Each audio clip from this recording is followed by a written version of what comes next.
Right, I'll introduce from the far end here. And we're going to talk about Bitcoin and culture and arts and films and all the good things that people are doing in Bitcoin and why. So first of all, please welcome to the stage Painting Bitcoin.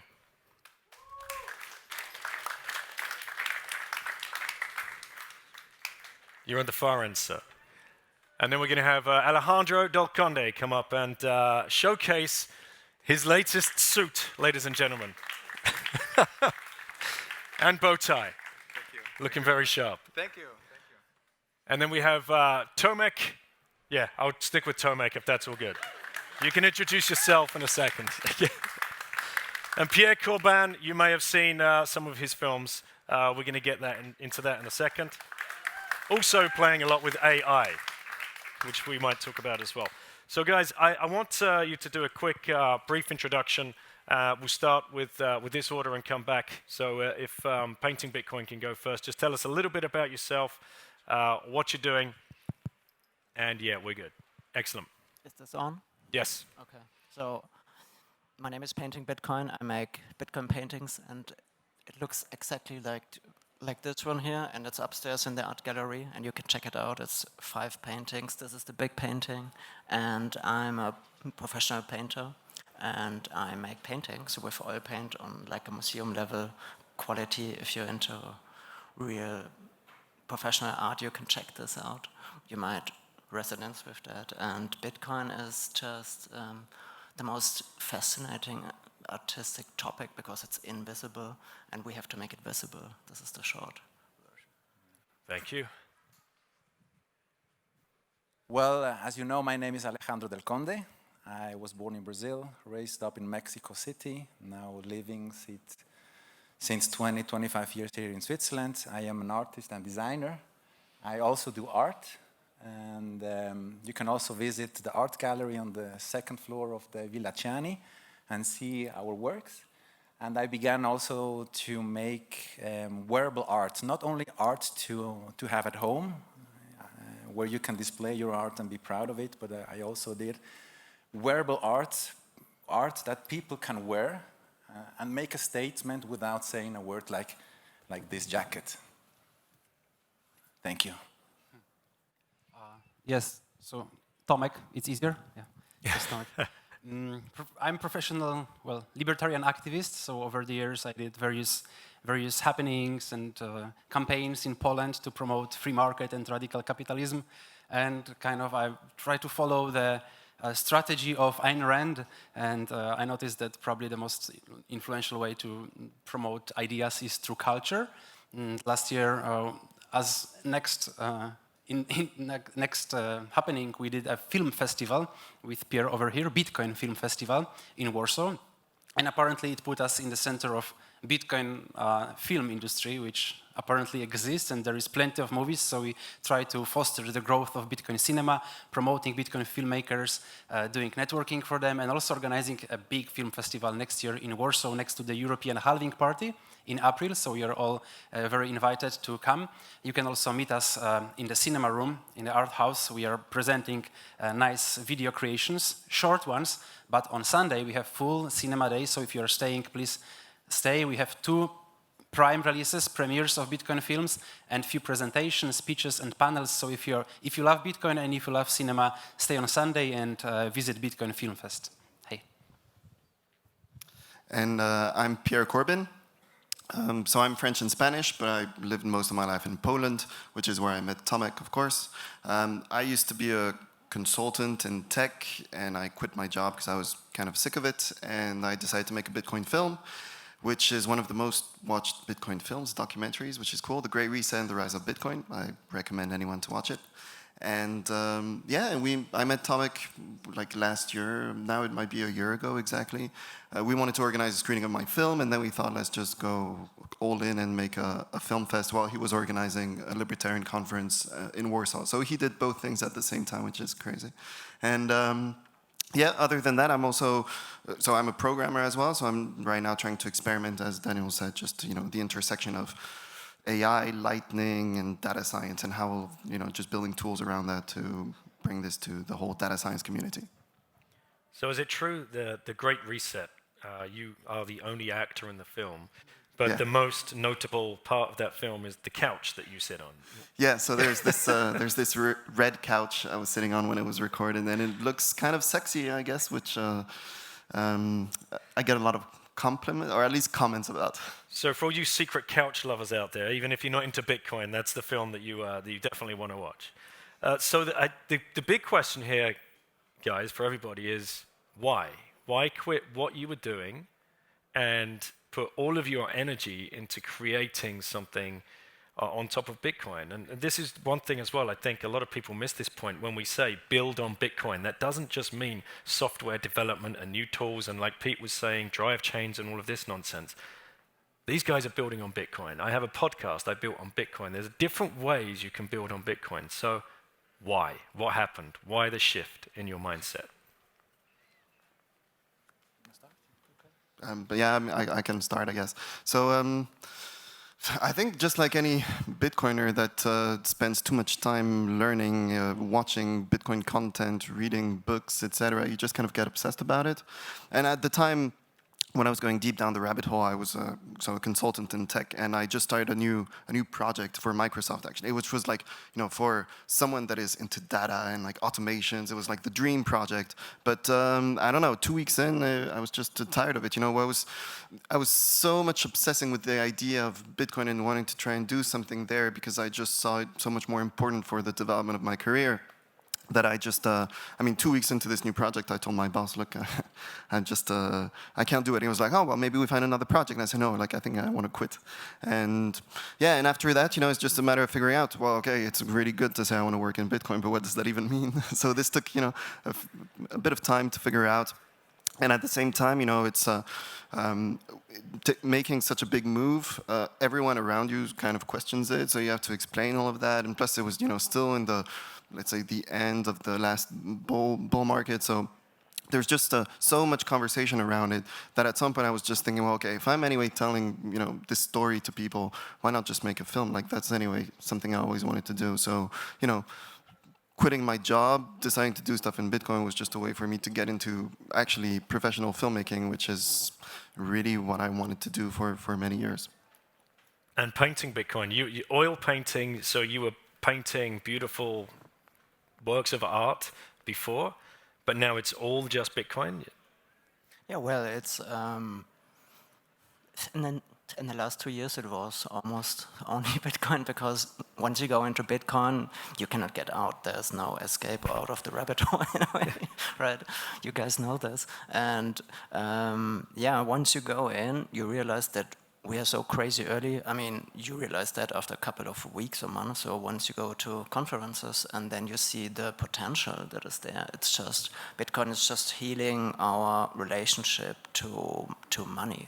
And this is really necessary, because it was like a bad cord that we had to money, because the money was broken. And also, I think the art world was also broken, so we also have to heal the art world. And I'm into energy healing and stuff. So, and I paint energy, like what you see there in the paintings. You have to see the originals to find out about that. If you're open, you can heal the energy of money, and Bitcoin is doing just that. So artwork was broken. If only Saifedean were here, he would talk about fiat art. Exactly. We could have a nice debate. Yeah, he's kind of right, but he's also wrong a lot when it comes to art.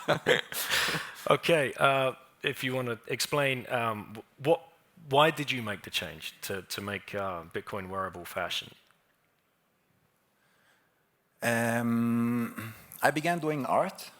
I see my artworks as a kind of weapons, an educational campaign for people to try to understand where we stand, what's going on. I want people to question the narrative and begin, or lead them to a path where they can question, where do we have inflation, who creates fiat, where does money come from, what's the difference between currency and money, as he said, this broken system. And I like to collect also art at home. I'm an art collector also, and the paintings that I have, that I collect from from different artists are at home, and they are there. And I began to say, okay, a piece of art, it's at your home, you're proud of it, you can show it off to the persons who come for dinner at your home. But I also want to do wearable art to make a statement. I also have pieces of clothes that you can wear every day, like a hoodie, t-shirts, okay? But I want to do something special, like art to dress, wearable art, where you can make a statement without saying a word. And that's how I began to make my collection 2023. Tomorrow we will have a cat show. If you are here tomorrow before dinner, we will have a cat show with 4 models, and then you can see the dresses that I created. Or if you don't want to wait until tomorrow, you can go also today and see them. I want to know, if you walk into like a normie cafe wearing this get up here, does anybody approach you and ask you, or do they like? Oh, well, everybody looks. Everybody looks. Yep. I think people may think, okay, he's crazy, and I'm not touching Bitcoin, right? And the courageous one, they come and ask, hey, what's this? Who are you? And I think I can use that moment to orange pill them and begin to talk about Bitcoin, and because most people don't understand the scam we are living in, and don't see Bitcoin as an elegant poem solution. If you read the white paper, it's an elegant poem solution for this mess that we are in. Tomek, you said you were activist before, so were you out there with the placards outside the political buildings and stamping your feet? And and people were asking, like, why do you need like these stickers? Why do you need these cartoons? Like, do you actually make taxes lower by these strange, funny happenings? Well, probably not, but I know that a strong social movement cannot exist without these little stickers, films festivals. I don't think like my personal story is anyway special or interesting. Each of us has his own rabbit hole. But what is special, I think, that each of us does not only buy Bitcoin and hold it and transact with it, but now we are coming to conferences. Now there are people who do painting in Bitcoin, who do clothes in Bitcoin, who do films in Bitcoin. And now we are not just a protocol on a few computers, you know? This is like a social movement with a cultural layer on it. It's another layer of defense of Bitcoin. Try to stop the movement that is already mature enough to have clothes, to have films, 20 films and films festivals. Like, this is not anymore one computer to shut down. So I'm fascinated with how culture is like another layer of actually decentralization of Bitcoin and another layer of defense of this movement. Do we have any questions from the audience here? Feel free to raise your hands if you want to ask anything. He's my best customer down here, absolutely. Could we pass the microphone just down here? Thank you. Okay. My question is, if, as artists, I'm in love with art. I love arts and design. I'm really into it. And do you think that it's like a phase for Bitcoin to promote it to people, like to promote Bitcoin, like art, you know? So that's my question, yeah. A phase for me is something that it's just temporary, a phase. It begins here and ends there. And as he said very well, it's becoming a worldwide movement that's no precedents, no dictator, no government can now stop. You see how people are now understanding this technology. And if you see back in the 90s, where the internet began, people didn't understand email, the internet. They said, internet, that's not going to work. What's that? The A with the how do you say, with the circle, what is it called? About? At? What does it work like? Today, 25, 30 years later, we understand internet, and internet it's something that you cannot think without our today's lives. So I think today we are living the same things with blockchain and Bitcoin. Many people, if you go outside and ask them, what is Bitcoin, what is blockchain, they can certainly say you one or two words. But in 20 years, I think, in 30 years, Bitcoin and blockchain, DLT, will be integrated in our society, and those people, I think, we all, and our children will understand it much better than today. I think today, we all here are pioneers.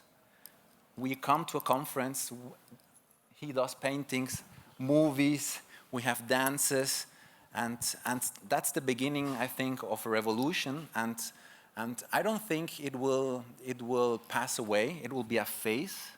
I think we are seeing the beginning of a renaissance, like in Italy, in a cultural revolution for everyone. In 20 years, it will be normal. But today, we are the pioneers. And thank you for being here and be part of this amazing revolution. Thank you. Pierre, is this a phase? Yeah, so I just wanted to add that I think, maybe the style is going through a certain phase, but is going to evolve as well. What I mean by that is that, right now we need a lot of very obvious messages as well, because a lot of it is just normalizing, right? Just the other day I went to redo my passport at the embassy, and and she's like, oh, why do you need it urgently? Well, because I'm going to a Bitcoin conference. Oh, really? Bitcoin? That's some weird money?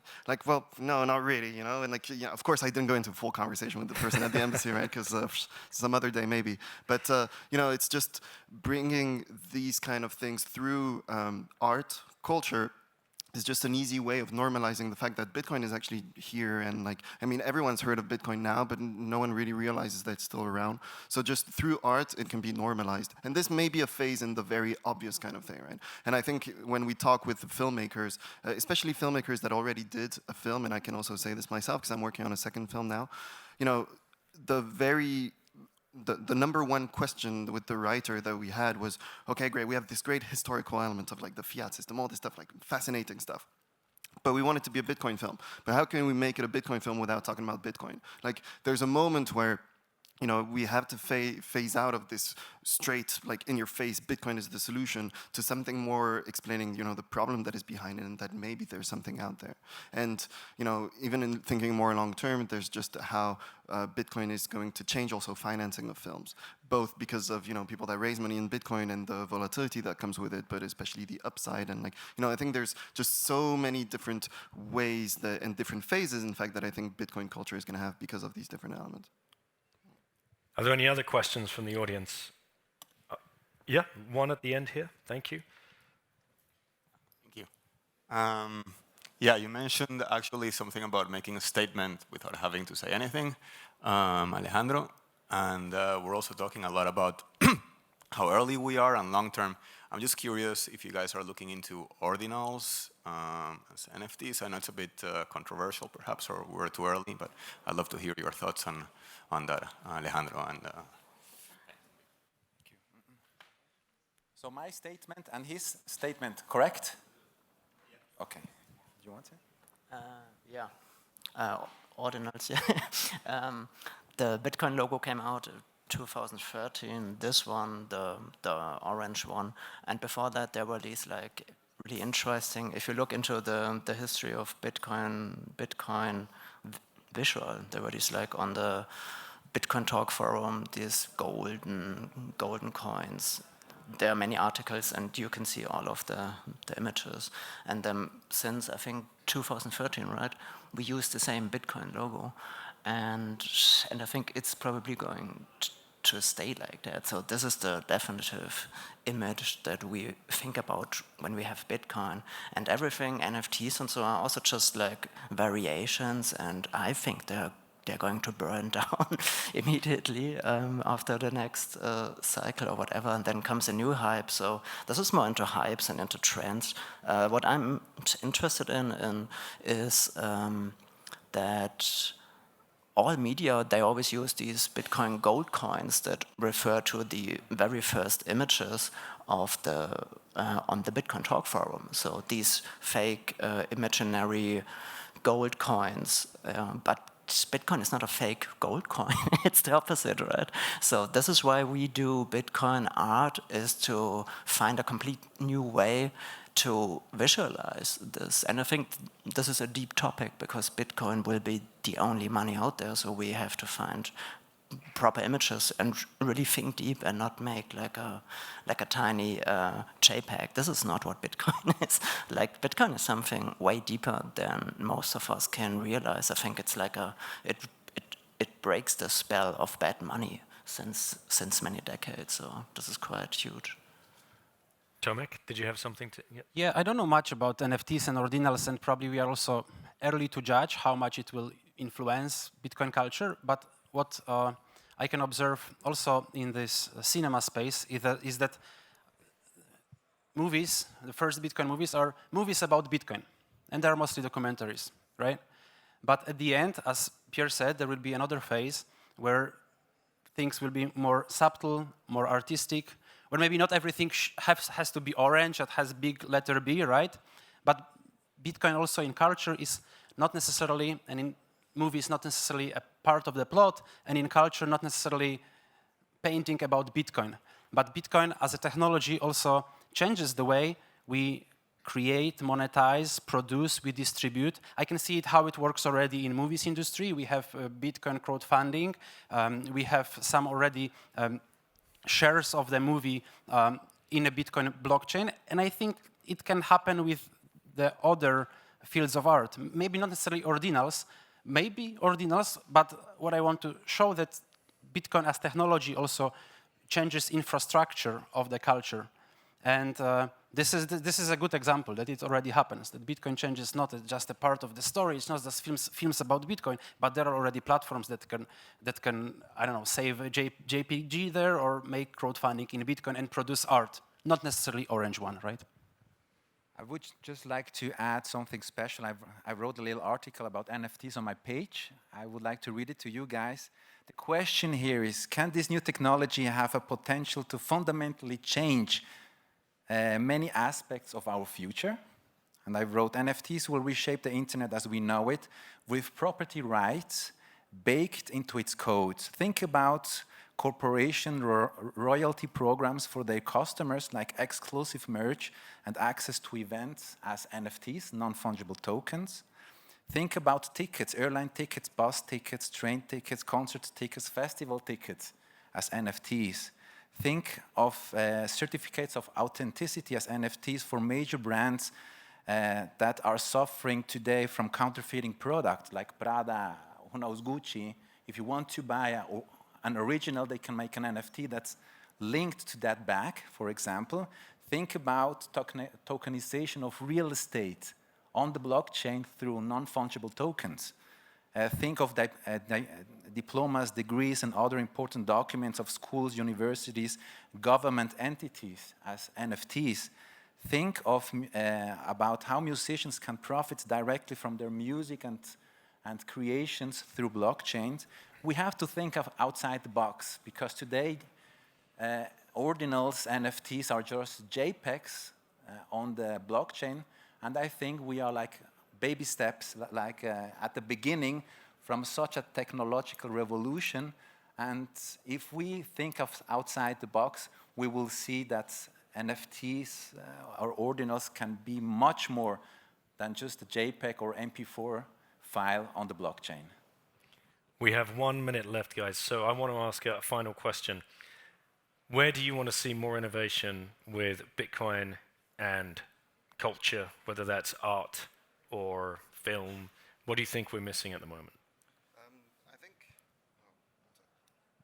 Yeah, so I think that especially in cinema, we need more fiction, less just documentary. That comes from a guy that's literally doing 2 Bitcoin documentaries. But I think that's what we need. Like more things that are going to transport more people than just through stories. Actually, like that's what we need: more stories, higher quality content that tells these kind of stories, as opposed to just facts, information. Yeah, I think that's what we need.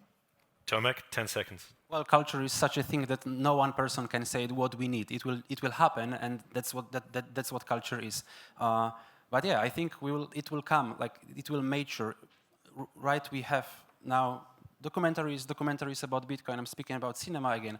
But then we'll imagine when the Bitcoin hits another price levels. I know so many filmmakers that just wait for that, and and not only filmmakers, but just creativity will eventually unleash. So there will be another level of maturity where things will be more subtle, where will be not straight in your head. And I cannot say what we need, but there is lots of evolution. Imagine just 15 years Bitcoin exists. So, and only at the beginning we had, like 2 years later, we had logo, we had some graphic, then some music. Now we have films and films festival and even fashion shows. Who knows what next year's will bring, but definitely it's early. It's earlier than Bitcoin itself. We are time up, yeah. But if you've got a quick, like, what do you want to see? You want to see something, please? Sure. As I said, Bitcoin heals our relationship to money, and I would love Bitcoiners also to step out of the rabbit hole, which is possible.